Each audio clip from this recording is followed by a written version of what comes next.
Swaminathan, Chairperson of MSSRF.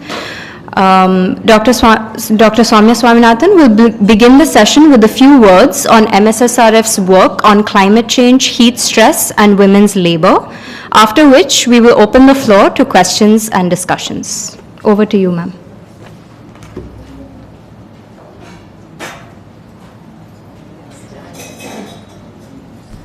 And I know it's a post-lunch session, so feel free to stand up and stretch if you start feeling a bit drowsy or...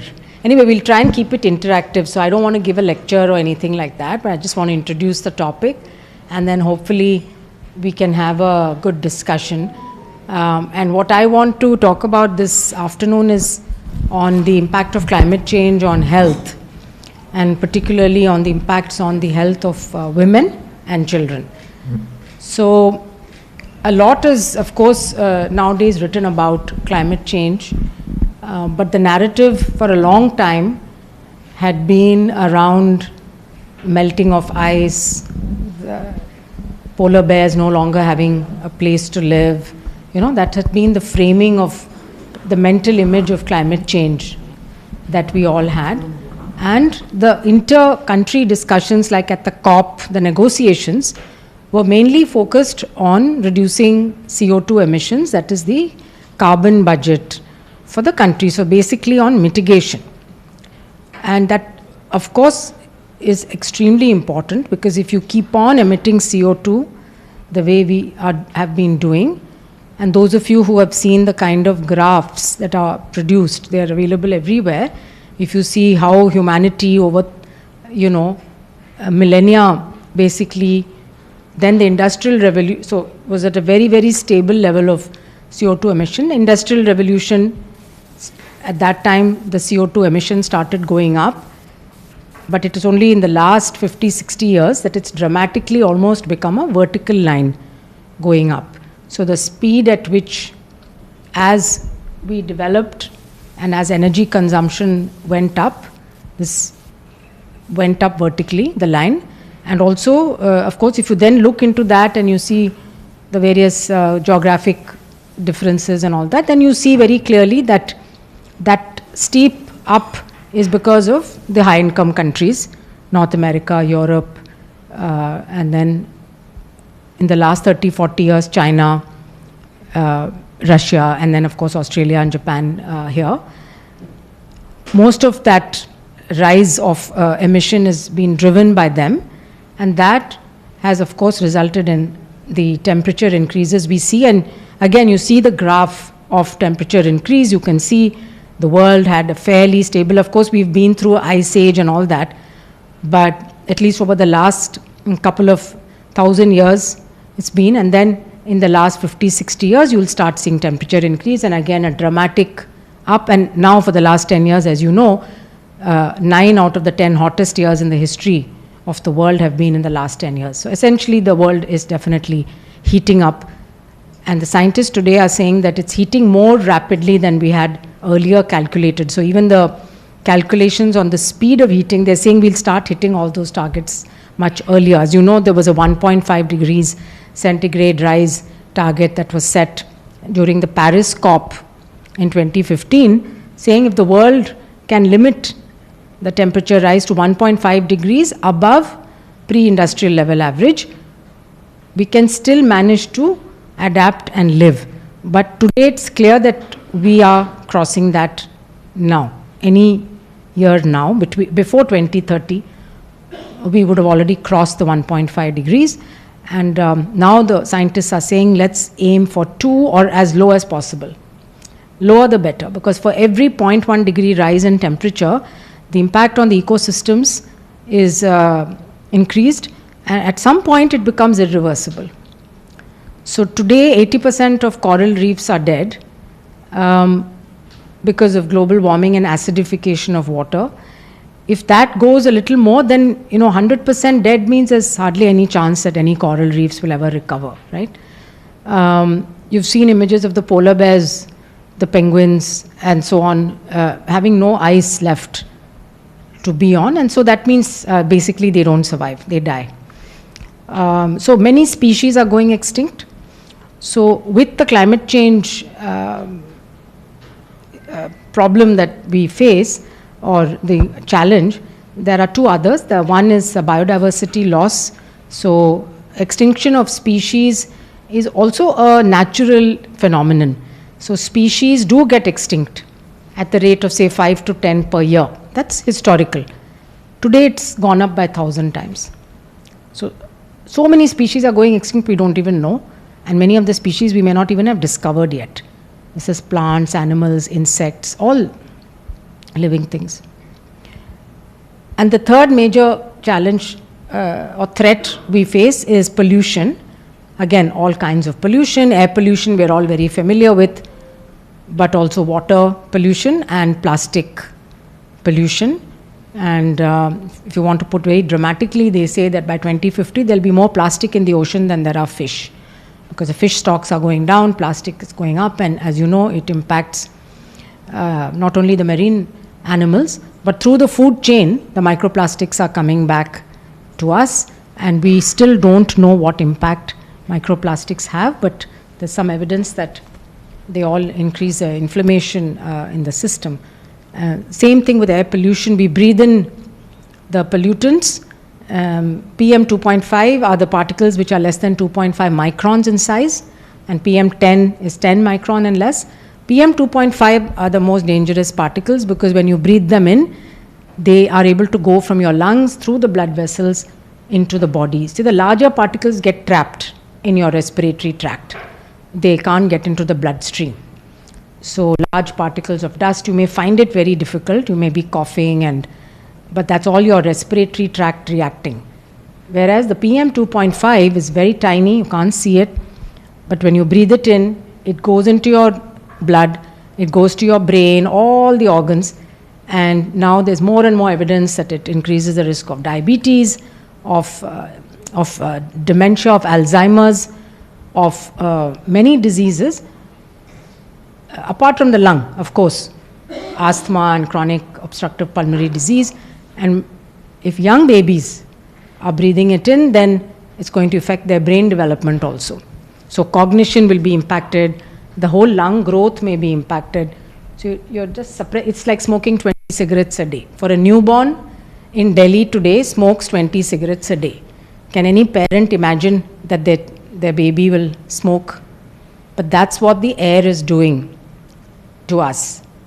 Okay, adult smoking 20 cigarettes is bad enough, but imagine your newborn baby for no fault of its own. And obviously the poorer you are, so all of this is then magnified by who you are and where you live. So on the one side you have your threats or your hazards, which could be the climate hazards, or it could be the pollution hazard. Then you have your exposure. How much are you exposed? If you are in a place where you can be in a nice environment with temperature which is regulated well, you have air purifiers in your room, you don't have to work outdoors, you're getting everything else you need, then or you're living in a place in the world which doesn't have any of these threats. There are very few such places left.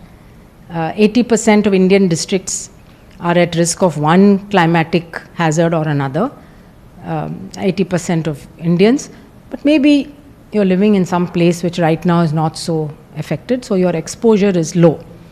And the third factor is your vulnerability. Vulnerability is where all the social, your age, your sex, are you pregnant, are you old, are you poor, what caste are you, what occupation do you have. Occupation would come also in exposure. But vulnerability is both your biological vulnerability, for somebody who's already got hypertension, diabetes or asthma, then you're at more risk. If you're pregnant, you're generally at higher risk for some of these things. So you have to keep all these three in mind. So climate change doesn't impact everyone the same way. Neither does some of the other threats like air pollution. You could say in a way that yes, it's impacting everyone, but still some of us may be better off because we can put air purifiers in our homes, in our offices and so on. So so there is that, like morning I think in the panel discussion it came up that gender without caste, you can't talk about. So that's the thing. So everybody, all women are not the same. So when we say climate change impacts women disproportionately, yes, that statement is correct, but all women are not impacted in the same way, right? Some women will be much more impacted than other women, and men too. So we cannot say that climate change is not impacting men. But disproportionately, if you see, there's enough data again from UNDP and all that after a disaster, any flood or cyclone, anything, the risk of death for women is about 4 to 5 times more than the risk of death for men. And of course, the risk of things like gender-based violence and abuse is much higher for women, because women are usually the victims of gender-based violence, whether it's conflict or whether it is a natural disaster. If you're all taken away and put in a refugee camp somewhere, then that risk goes up. Then women have biological reasons also to be more vulnerable. So if you are pregnant, if you are breastfeeding, or so pregnancy related time, your body is extra vulnerable, and not only you but also your fetus. So if you're exposed to heat and air pollution during your pregnancy, it's not just that you will be affected, that baby is also going to be affected. So there is again data now, both from Tamil Nadu and North India and other countries, that the baby gets impacted by exposure to air pollution, and the baby's weight is smaller. So you get a low birth weight baby. And we still don't know fully the air pollution impacts on pregnancy, but there are definitely some impacts. And another thing is that air pollution and heat together actually make things worse for you. So this was a study in California, and they showed that on days when there was heat, very high heat, or days with very high air pollution, or those days when you had both high heat and air pollution, the risk of death was 3 times more on the days when you had a combination of both. So again, how this is interacting, we still need to figure out. And there's a lot that we still, I'll come back to the biology in a minute. But just to go back to what I was saying at the beginning about our mental picture of climate change and all of that, health was discussed for the first time in COP in 2 years ago, when the COP was held in Dubai. And there was a health day. And there was a declaration that came out on health. So first time, imagine, after all these 27 COPs, it was in the 28th COP that people even thought that health was important enough to have as a main agenda. Agriculture also for the first time came up only in COP 28. So these two, which impact so many people around the world, which is the main impact that we face, was not recognized by the Conference of Parties as being important enough to discuss. Like I said, the main focus was on mitigation, who's going to reduce emissions by how much. Suddenly they realized we're already facing the impacts of climate change. It's not something in the future. So now we have to talk about adaptation. So now if you hear the word adaptation much more than you used to a few years ago, it's because suddenly we're all in the midst of crises, and we're like, okay, now how do we adapt? And how do we get the financing for adaptation? So far, most of the financing still, even till today, goes for mitigation. So if you want to put up renewable energy plants and all that, you'll get financing. But the adaptation is also a little bit complex, and I think we don't have enough time today to discuss the whole thing. But there is also this development and adaptation, and some people see one opposed to the other. But like if you're spending money on drinking water pipes to a village which doesn't have water, is it climate adaptation or is it development? So there are interventions which would fit into both, because for development you obviously need water, you need electricity, you need good housing. So these are all basic things you need, and you want to lift that person up above poverty. In Africa, for example, like I think it's, I can't remember the exact percentage, it's definitely more than 50%, it could be closer to 70 or 80% of Africans still don't have a source of reliable energy to either light their homes or to cook. So there the opportunity is, can you go completely renewable? For countries like India, I think we have electricity everywhere, but how do we shift to renewable? Obviously, while reducing CO2 emissions, I think it's the responsibility of every country to do that. For developing countries like India, there's an imperative that we have to continue our development. We can't slow down development. Whereas countries in the West, which have over-consumed, for them, they have to actually reduce consumption, which they find it obviously very difficult. Once you're used to a certain lifestyle, how do you reduce consumption? But that's what they are supposed to do. They are, of course, going towards renewable. But now again, the policies, because of the US change in stand, have also become very difficult. I think going backwards now. But for India, there is this imperative that we need to keep developing, because we still have a lot of people who are poor and who need more energy access. You can't have development without energy. So a lot of that can come from renewable. But when we think of development, we need to see whether it's climate resilient, climate sensitive. So for example, if you look at any government program, ideally they should be looking to see whether they are considering the climate aspects when they are formulating that program or policy. Whether it's the Awas Yojana, where the government actually builds houses. Now, if you look at the carbon footprint, they have a particular model of housing that they would build. The carbon footprint of that could be quite high because it's a traditional cement, steel, etc.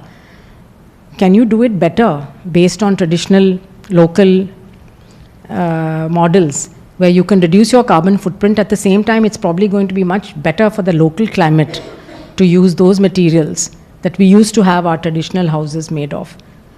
So now if you see any city, we have the heat island effect. So the heat island effect of a city is because we have replaced a lot of green and brown, that is earth, and blue by building over it with cement and steel and glass and concrete. So it starts absorbing the heat of the sun and then radiating it at night.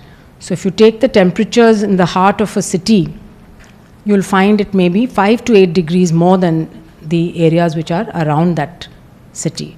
So these are things which we have done which have made things worse.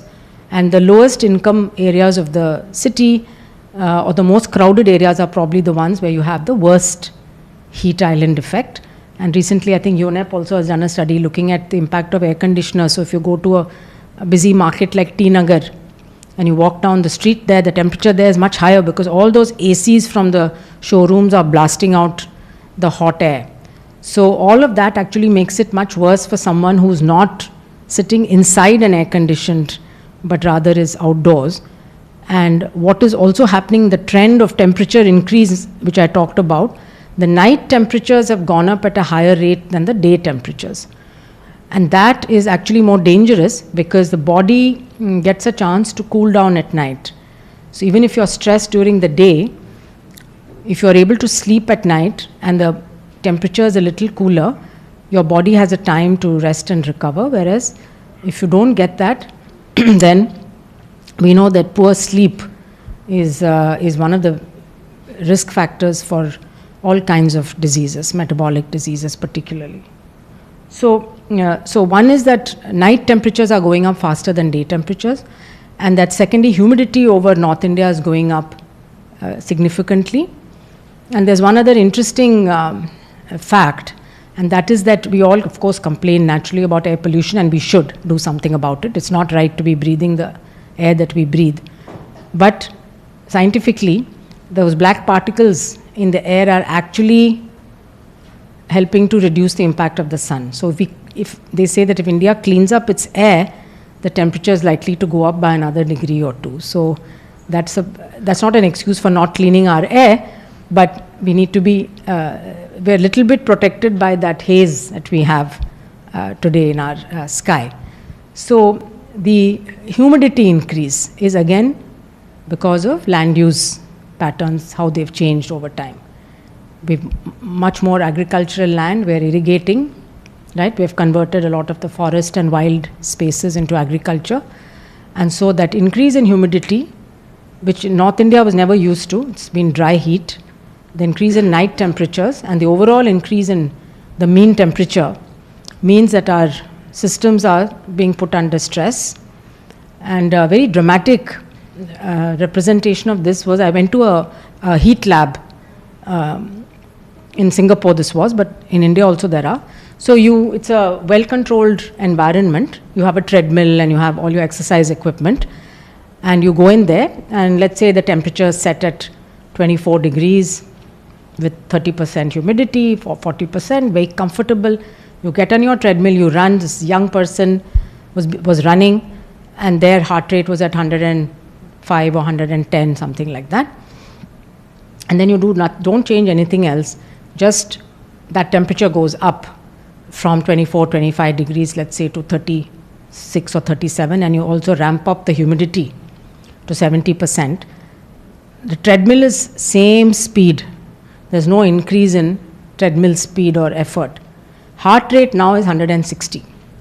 So from somebody who was able to do certain work at a certain heart rate, you are now, just by changing the temperature and humidity, that person's heart has to work so much harder to do the same work. So you can imagine a construction labor or anyone else who's doing hard physical labor, farmer in the field, who is doing the same work that they've always done, but at a much higher temperature and humidity. The heart is actually pumping much harder, and therefore after a period of time, you will become tired. You will start feeling faint, and that's when you start getting the symptoms of heat. Initially it's just feeling giddy, feeling very dry, and so on. And if you ignore that, then your blood pressure starts falling, and especially if you're not hydrating and drinking enough water. And if you further ignore that, then your body temperature starts going up. And once your body core temperature starts rising, unless you're cooled very, very rapidly, it will go into an irreversible thing where your body, all your organs will start shutting down, heart, liver, kidney, everything, and then you really can't be revived after that. So this is why you get heat stroke deaths when you've crossed over, and this can happen fairly quickly, so you've got to really pick it up quite early and make sure that person is immediately cooled. Most important is to cool that person's temperature down, and not go into that, because okay, you can survive if you're somewhere in between, you're taken to a hospital and all that, put in an ICU, but you can also be left with permanent damage like a stroke. So it's not that if you recover from a heat stroke you'll come out normal. You may not. You may come out like a stroke patient. So it's extremely important, I think, for us to for India, there are many threats. There are obviously floods and cyclones and landslides and all of those. But I think for the large part of country, heat is important, and we all feel it, right? The study that we've done last year showed, we interviewed 3,300 women across 7 states. It was a quick study. I won't say it's a very in-depth study, but essentially they all reported, or 30-40% of them reported some kind of physical or mental health. And the report, by the way, is available on our website, so that you can look at exact percentages and figures of feeling unwell and reporting many symptoms which they didn't know what it was related to. Sleep disorders, anxiety, depression were more common. And what was very striking was the increase in domestic violence as well.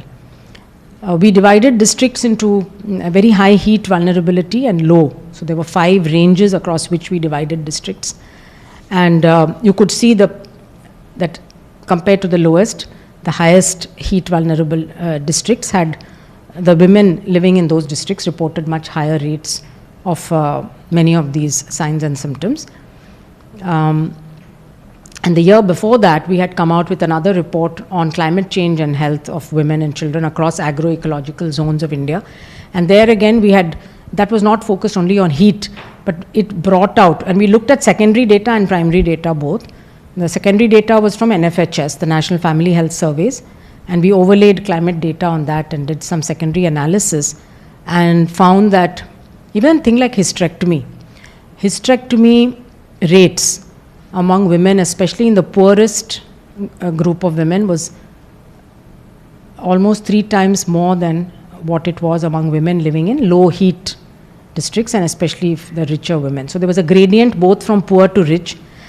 And many of you would have read stories in the media about these women who work in sugarcane fields and so on, the migrant labor. And because the work is so hard and so demanding that they prefer to have a hysterectomy than to continue to have periods and deal with it, because they really don't have the facilities to deal with it. So Aparna mentioned salt pan workers, So I was also, the first time I went to a salt pan, was also shocked by the fact that women have no place, no toilet, nothing, right? They're working in this open salt pan. There's no tree there, of course. There's no shelter or shade or anything, and no one's thought of building toilets for these women. And it's open. There's no bushes. You can't go anywhere. So what do you do then? You basically don't eat or drink anything the whole day and probably apply pain balm and things like that. So that is the reality of the women who work in the salt pans, and many other garment factory women also have represented to the government now, saying that we're not allowed to take toilet breaks. There's no cold drinking water for us.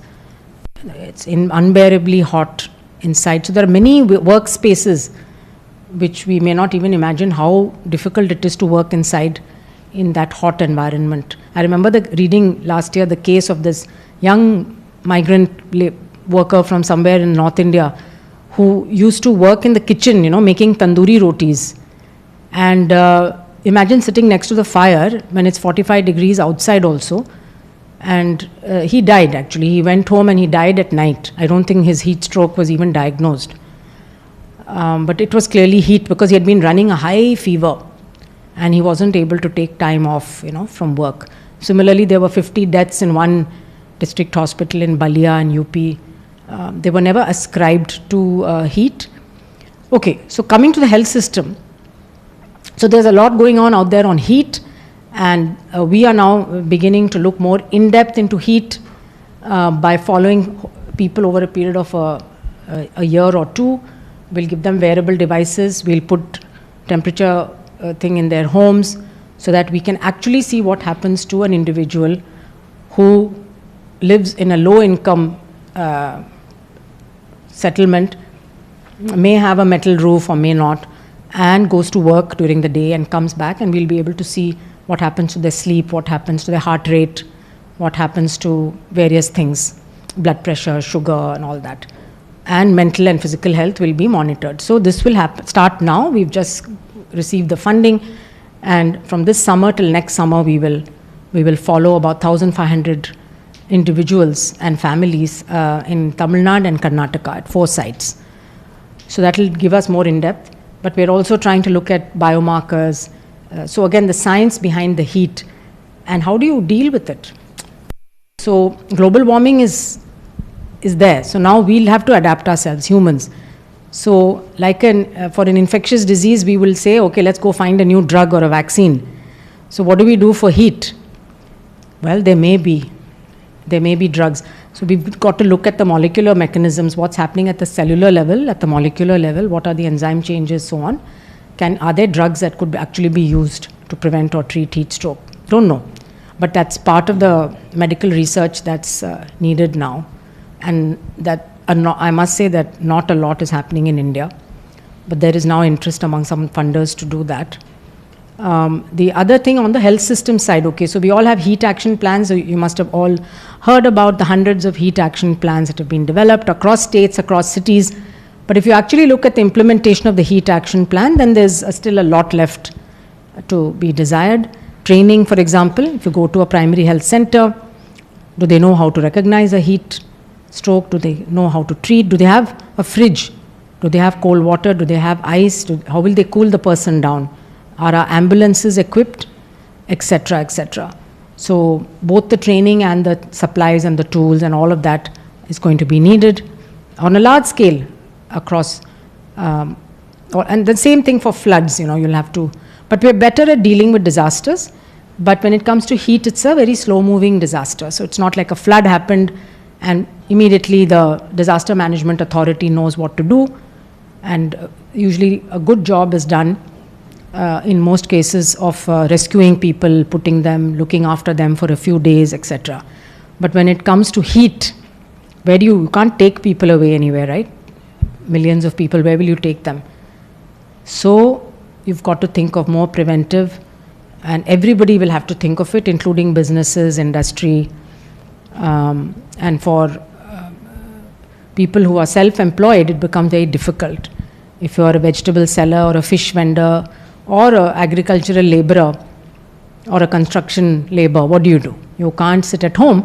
So there are some innovations which have been tried, like Seva tried parametric insurance for their women, informal workers, where the women pay a small premium, and then if the temperature hits a certain degree, that's predetermined, like, the IMD has certain definitions of heat wave, which also need to be changed actually. But whatever it is, with the existing definition of heat wave, these women will then get a payout. So they don't have to go to work on the days of the heat wave. So they don't have to go expose themselves. So it was a pilot that Seva did. It's not implemented at scale or anything. It's one of the solutions people are talking about. But one of the things our research will find out is the IMD definition of heat wave, is that correct, or does our body actually start reacting much before that? Because IMD says more than 45 degrees for 3 days. And if you're in a hilly area, I think it's 35 degrees for 3 days. And if you're in a humid, it's 40 or something like that. They have 3 definitions. But what the body can actually tolerate is something called the wet bulb temperatures, which IMD does not measure. So we are going to try and do some of that work as part of our research to establish. And also early warning. We're working on an early warning tool which will be AI based, which can give you advance warning not only about the weather. Like now IMD does tell you that, okay, these areas are under heat for the next week. But if you are in a particular village, then, and also you are 75 years old or you are 22 years old, risk is not the same, right? So we are trying to develop a risk score based early warning tool where you can just say, I'm a female, 25, pregnant, and the outside temperature is this, and the tool should tell you, well, you are already at high risk today. So you need to, so even during the Australian Open tennis tournament recently, Professor Ollie J, who's one of the heat experts in the world, had a booth there where the tennis players could go and test check themselves, and it would tell them what to do. You have to drink so much water, you have to be in the shade. So for example, if you're working outdoors, it's not that all construction labor can be stopped, but you can change the timing of working, and you have to give mandatory rest breaks. So like I told you, your heart rate goes up much more than what it normally would go up. Can't sustain at that heart rate for a long time, right? So every 1 hour you may need a 10-minute break or a 15-minute break to bring it down. Make sure you drink water. So there are practical things that can be done to prevent people from going to that extreme stage where they then collapse and have to go to hospital. But this will require massive awareness and implementation of some labor rules. And that's, it's because it has to be across formal, informal, everything. So some cities, like Ahmedabad's been one of the leaders in heat management. From the time in 2010, they had 1,500 heat-related deaths. So that's the other thing. We don't know how many heat-related deaths, because firstly, the data is not properly collected, and secondly, the government doesn't release these data. So, but during that year, Ahmedabad acknowledged 1,500 heat-related deaths, and since then, they developed a heat action plan. I think Dr. Mavlankar and his colleagues at IIPH were very much responsible for that. And they did many things. The city did many things. So I think general awareness, also building shade, providing water, telling, now I think some cool spaces are being provided. Gig workers, another big workforce today which didn't always out on the road, exposed. So people were talking about having rest and shade areas for gig workers with water and so on, so that they can take rest. So anyway, I'll stop there because I think, yeah. So we'll just take, I think, questions and comments, because I can keep talking about this for a long time. But we can also point you to the material that we have so that you can look up the data. Yeah, Radha. You mentioned about the study, it's very interesting. Yeah. I want to ask specifically because there is data shortage. When we try to ask or whatever, so it's a challenge to get data on these strokes and cases. My question is actually on the vulnerable population at home. It could be my grandfather, grandmother, whoever it is. So, is there a system where the government is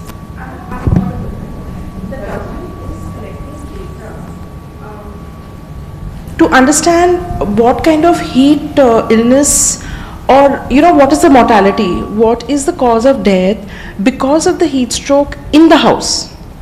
I mean, I just thought about it. No. So that's a good question. So that actually goes back to how much do we understand cause of death.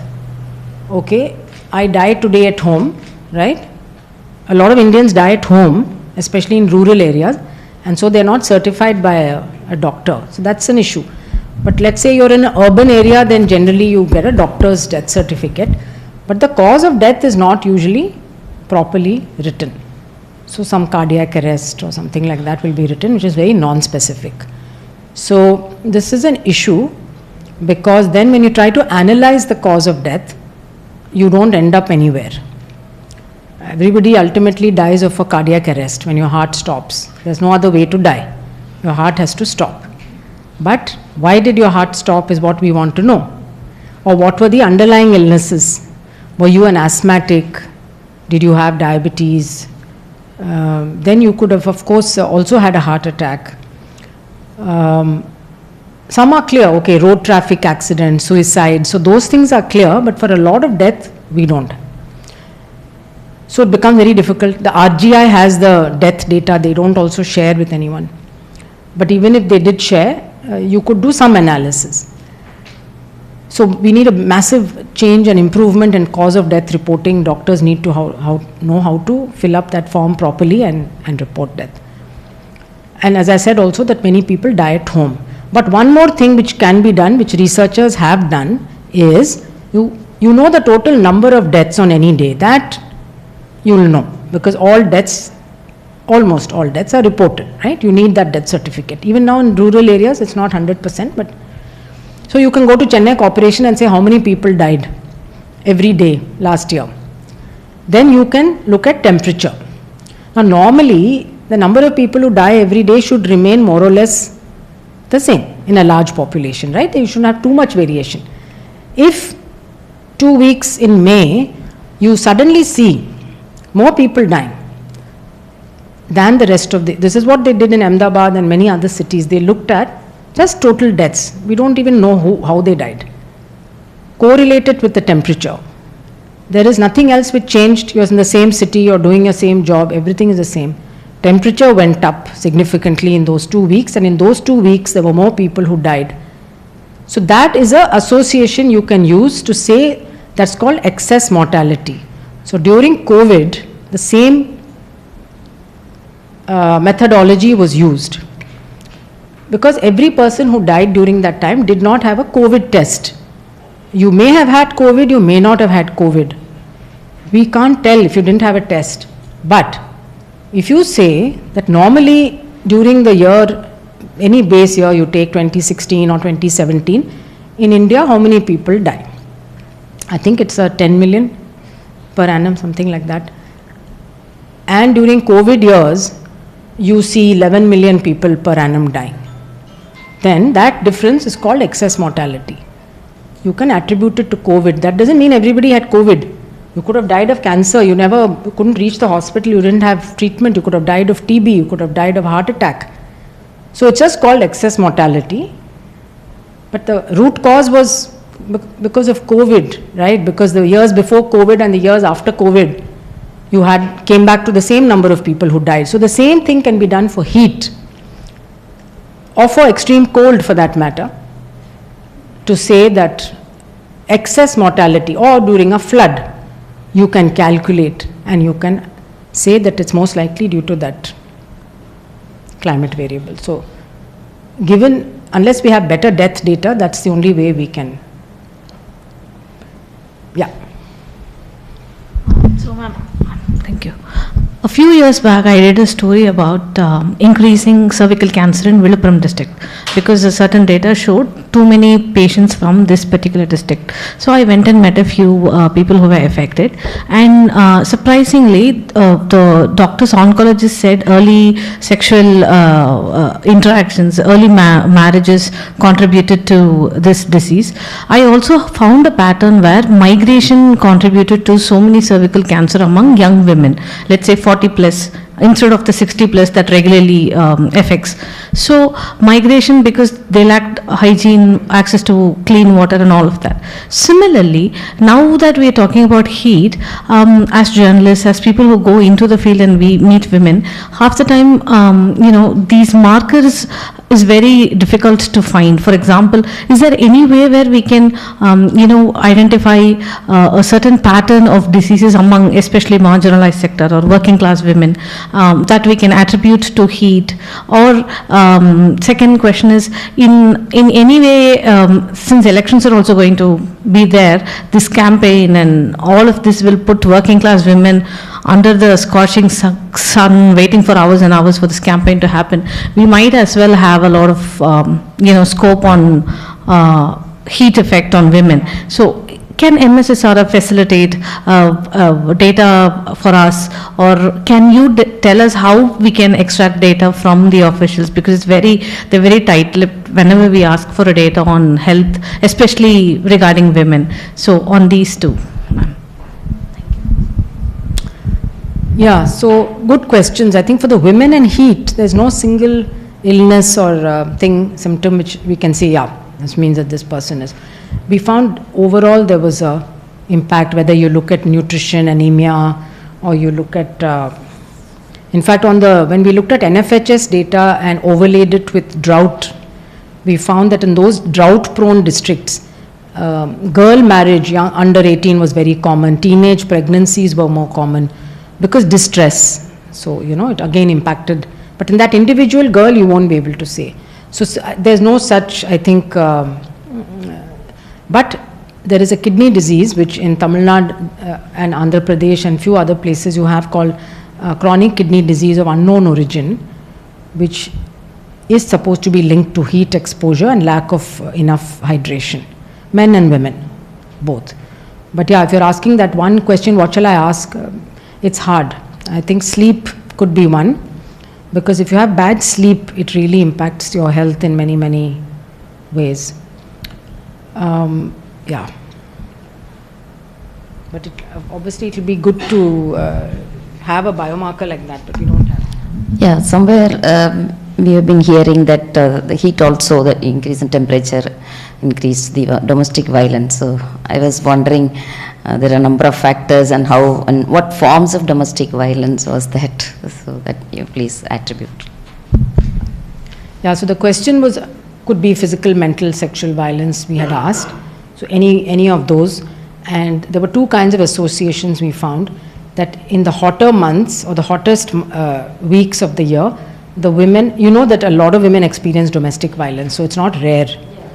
But the number of women who said that they had increased domestic violence during the hot period was more. But also when you look again at less heat-prone districts versus more heat-prone districts, there's an association between higher.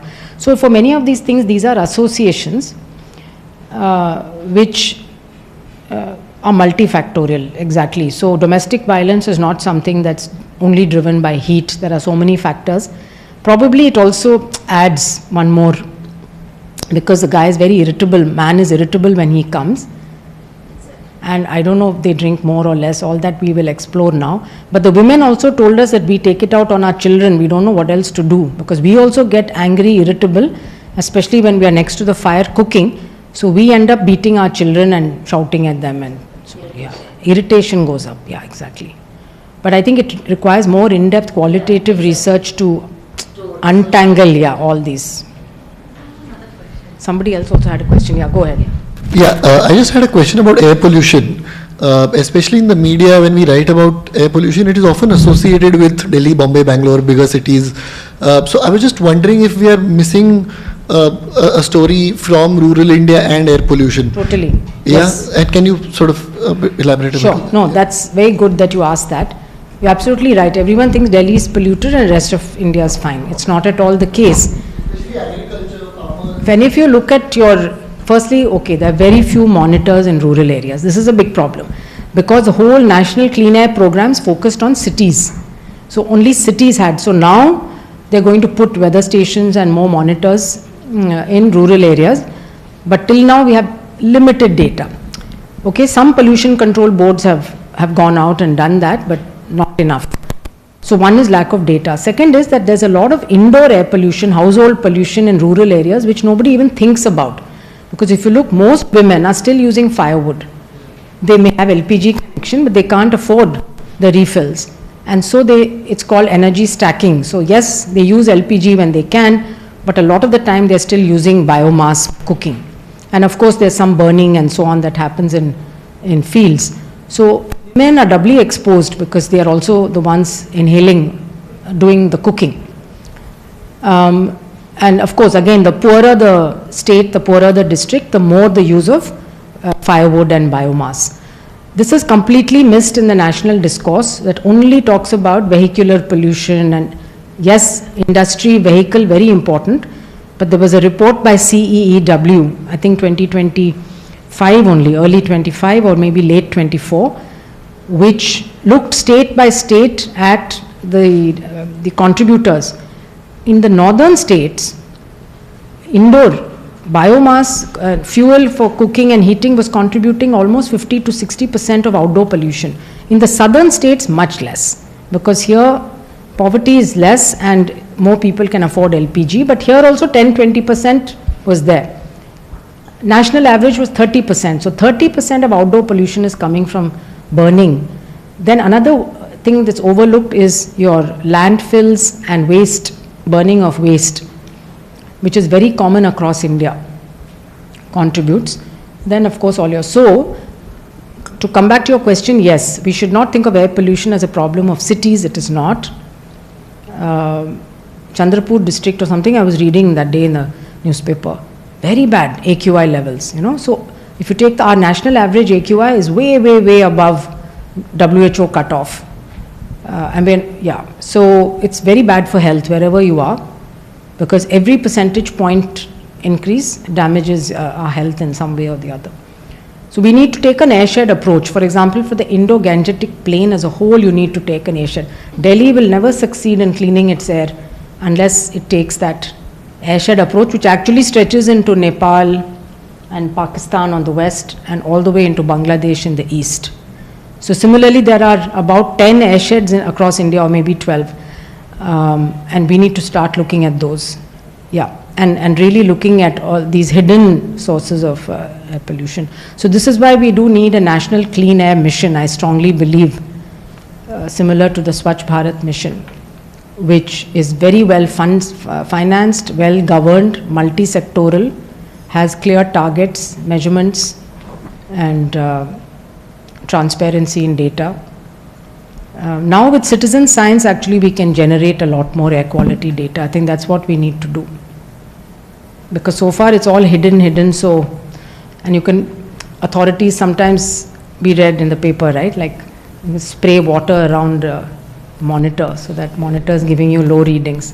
So those kind of tricks cannot happen if you have hundreds of monitors everywhere. Are we running out of time, Jyoti? How much time do we have? 5 minutes, okay. We'll take 2 more questions, yeah. That's the problem. Going ahead with it, Yeah. that's the problem. In terms of rural areas, there's a Yeah. lack of monitors. So Lack of monitors, lack yes. of data is the first problem. First thing. there. So how do you peg your stories? How do you make, like, report on air quality stories when the basic data itself is absent, because then there's no peg? So I know Firstly, there's that, no medical data, yeah. especially for women or, people suffering from this vulnerable age groups. No medical data, no air quality data. How, it seems like an uphill task to just peg a story around it. Very true. I think that UP, for example, I know IIT Kanpur has been working with the Pollution Control Board, so they've put in a lot of low-cost monitors. Because the higher-cost monitors are expensive, so this is why the government is very slow to expand. But you get low-cost monitors now, which are more or less quite accurate, and you also have satellite data. So you can actually triangulate satellite data with on-ground monitor data and get, so the IITs are all doing a good job now, I think of an IIT Delhi, IIT Kanpur for sure, analyzing. So in UP now they have much better granular data, and the head of the Pollution Control Board is quite active, and he knows. And also you've got to look at industrial areas, you've got to look at different places, and then of course you have to implement the rules. We have enough laws and rules which are not implemented. But you're absolutely right that even health data, because it's not out in the public domain, it's very hard to do stories. Yeah. Ma'am, I just add to what Parth said over there, that rural India. So we have this place called Bornihat on the Assam Meghalaya border, and the only time that comes in the national media is when it is voted as either the most populated place in polluted place in the world or the second most polluted, and it's a home for brick kilns, and it's Assam Meghalaya border, an area that outsiders will never think of pollution, for example. All the other thing that we have noticed in the northeast is that air quality is getting worsened because there has been no concept of waste management at all. Like, I'm pretty sure that Northeast does not even have a single sewage treatment plant. All of Northeast doesn't have. They're in the process of building one. So in rural areas, while the air might look clean, but in the evenings it is all plastic. Burning plastic, because there's no concept of where do you take your garbage, and I don't know and in the hills it's absolutely catastrophic, because from Sikkim to Arunachal, everybody just either they throw the waste off the hilltop or they burn. So in these places, how do we approach, or how do we do stories in a way that not only gets the attention of the policy makers, but also gets some attention from the locals as to what they are doing is, because their answer is we don't have, what do we do with it? And as a journalist, it's not my job to answer that question. Yeah. So how do we reframe our story in a way that gets us to talk about this? Because as I said, these regions are seen as like some kind of haven or like, clean air, but the air is not clean because everybody burns every piece of garbage over there. So I think one of the things is to highlight the health impacts of these things, because very often burning of waste is not even thought about as a health issue. Even air pollution, I think till very recently, was thought of as something that looks bad or you feel it. It was not considered such a bad health issue. Now there's so much data on health. So one thing to understand is that all these forms of pollution are ultimately going to impact our own health. And we need to explain how each pollutant, whether it's lead, so when you burn all these things together, you're also leaching heavy metals into the soil. So lead and cadmium and arsenic and all that. Bad gases are coming out, which your children are breathing. So do you want your child to develop cancer at an early age, because they've been exposed to all these chemicals in early life? So I think for the public, that's one way.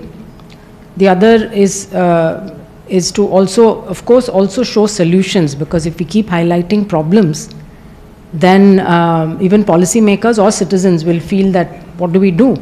There's a solution for each of these. None of these are insurmountable problems. Take a city or a town or a village which has done a good job of waste segregation. And there's that village in Meghalaya which is always highlighted as the cleanest village in India and all that. Yeah. And they had to stop tourists. They had to stop tourists, right? So the tourist places are the worst. If you go to Rameshwaram, it's shocking to see the amount of clothes that are disposed outside the temple. People just throw it there and go. So the local fishermen are the ones who suffer. There's also an economic angle to it. So I think the health angle and the economic angle are the two that could shift because if you talk about air pollution, see, tourists don't want to come anymore to North India in the winter. Winter used to be the best time for tourism in North India, right? Now people are scared. Diplomats are taking their families away. Industries don't. So Geeta Gopinath at the World Economic Forum, she said that air pollution is a much bigger problem for India than tariffs and trade, because you're losing a lot of business opportunities. Similarly, for a town or a state or a village, do you want tourists? Do you want then make it ecotourism? Make your rules. I think district collectors can also do that. That this is a plastic-free district. Then you implement. And recently, I saw somewhere in Goa, I think, that they've got these machines where you can go and return a plastic bottle and get money back for it. So those kind of solutions, which, and if you link it to some economic incentive, I think those solutions work better than just appealing to people. Somewhere in Bihar, there was a thing, you can bring 5 kgs of plastic and you get a nice thali meal. So these rag pickers and waste pickers, unfortunately, they are the worst off. But they are the ones who are actually now doing the segregation of our waste. So, yeah. I think last question, yeah. Hello. So, ma'am, you talked about like high risk risks on pregnant women. So, I just wanted to know, like the pregnant women who are inside home or who are like normal class people, every woman are vulnerable to air pollution. So, I just wanted to know, women laborers who are out there, how much it affects more on them, air pollution or heat. And is there any study? There was a very interesting study in Delhi where they looked at an auto rickshaw driver and his wife who stayed at home. Actually, wife had more exposure to air pollution than the auto rickshaw driver. But I think it varies, it depends where you are. So you can't pinpoint. So if you're not in a place where you have good air purification and so on, then I think everyone is exposed. And just because you're a homemaker doesn't mean you're less exposed. If you're using even kerosene, or if you're using firewood, then you're very much exposed to air pollution, and your indoor exposure will be even more than outdoor. So, ma'am, how much marginalized women are more exposed than? Yeah, there is a relationship. The more marginalized, the more exposed.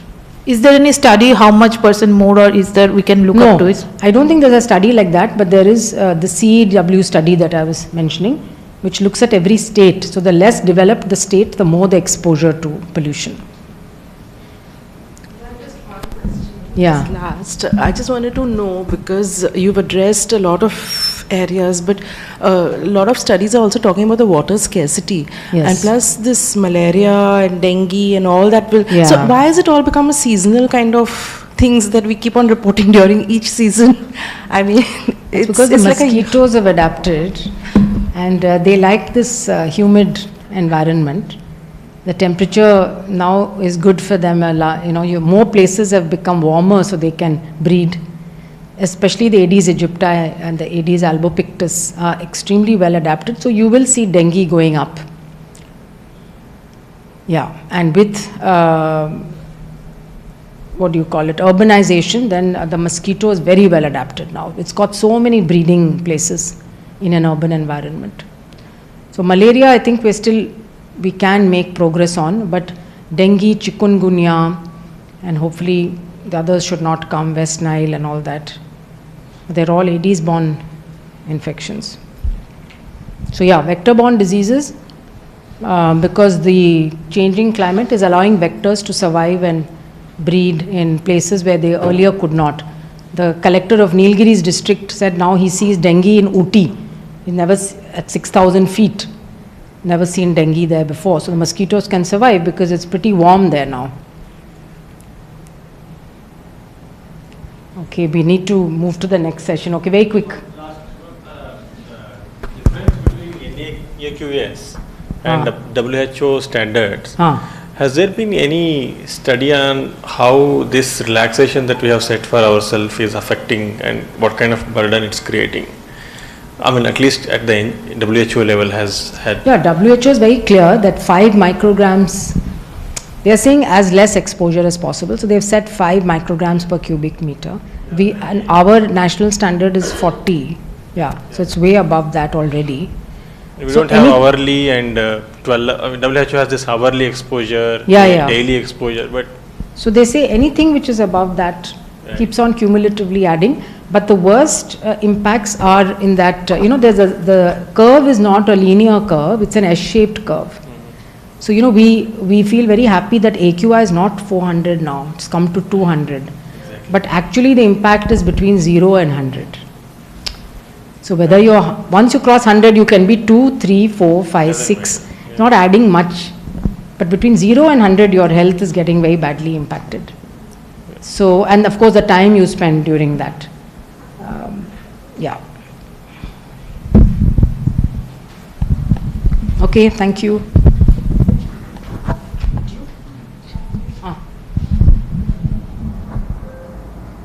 Thank you, ma'am.